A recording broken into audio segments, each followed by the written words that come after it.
Hi అండి. ఎలా ఉన్నారండి? బాగున్నారా? మేమైతే చాలా బాగున్నామండి. అందరికీ హ్యాపీ న్యూ ఇయర్ అండి. ఈ న్యూ ఇయర్ అంతా అందరికి మంచిగా కలిసి రావాలని మనస్ఫూర్తిగా కోరుకుంటున్నానండి. 4 గంటలకైతే లేషినా. ఫస్ట్ అయితే ఇల్లయితే తుడిచినా. నేను నైటే బాసనలు తోమి పడుకుంటా. పొయ్యి ఇట్లా నీట్‌గా కడిగి వంట బండంతా నీట్‌గా తుడిచి పడుకుంటా.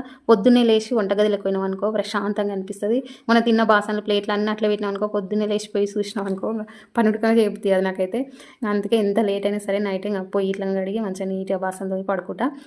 ఇల్లు ఊడ్చి కిందికైతే పోయి కల్లాపిల్లి చల్లి ముగ్గైతే పెట్టినా.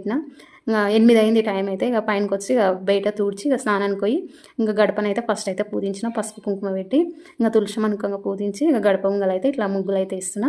నాకైతే ఎన్ని ముగ్గులొచ్చినా సరే గానీ తామర పువ్వు వేస్తేనే ముగ్గేసినట్టుగా అనిపిస్తది. నేను ఎక్కువ శాతం తామర పువ్వే ఏస్తా. ఇట్లా రెడ్ కలర్ అయితే నింపి, యెల్లో కలర్ ఆకులలో అయితే నింపిన. మంచిగా అనిపిస్తది నాకు. నిండుగా అనిపిస్తది ఇట్లా గడప ముంగల తామర పువ్వు వేస్తే. నేనైతే కలర్ ప్యాకెట్లు తీసుకొచ్చినప్పుడు యెల్లో కలర్, రెడ్ కలర్ అయితే 2, 3 ప్యాకెట్లు అయితే ఎక్కువ తీసుకొస్తా. సంవత్సరం అంతా వస్తది. నేను రోజు ముగ్గులేస్తా. పసుపు కుంకుమ వేయొద్దంట ముగ్గుల తొక్కుట్లా. అట్లా తెలిసినప్పటి నుంచి ఇట్లా రెడ్ కలర్, యెల్లో కలర్ అయితే తెచ్చిపెట్టి రోజైతే ముగ్గులైతే వేస్తా.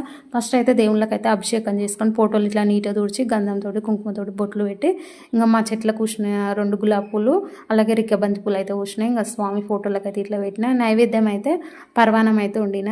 కొబ్బరికాయ కొట్టి దేవుడికైతే హారతి అయితే ఇచ్చిన. మనసుకైతే ప్రశాంతంగా అనిపించింది ఇట్లా పూజ చేసుకుంటే. ఫ్రెండ్స్, మన వీడియో నచ్చితే లైక్ చేయండి. బాయ్ అండి.